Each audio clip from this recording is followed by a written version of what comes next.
The nation is remembering the 2,400 Americans killed in the attack on Pearl Harbor.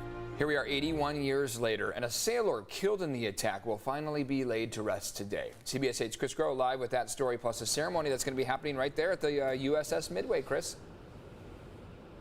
Yeah, and that'll get started in just a matter of hours. The countdown is on now, remembering the lives lost on December 7th, 1941. Now, we are going to see a wreath-laying ceremony. There will also be a missing man flyover, as well as the traditional two-bell ceremony. But while that commemoration will be going on, there will also be another special sort of commemoration, a burial, if you will, for a sailor who has just now earned the honor of being buried at the Fort Rosecrans Cemetery. That being Daniel Fletcher Harris, a chief fire controlman of the USS Oklahoma. This is 81 years after his death. Harris was killed, like with hundreds others, during the Pearl Harbor attack. However, his, as well as countless others, remains were never accounted for. That is until the USS Oklahoma project came along.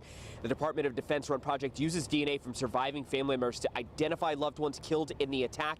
Now, Harris was ID'd in 2019, but he's finally being buried today.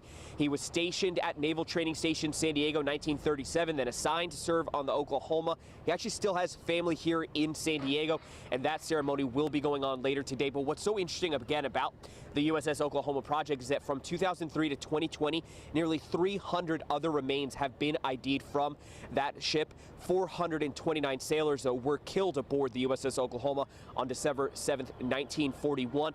As for today's ceremony on the USS Midway, that'll be happening at 9 a.m. Of course, we'll be covering that as well, too. But being San Diego, this big military town with so much history, there's so much to remember, so much to honor here on today, December 7th, now 2022.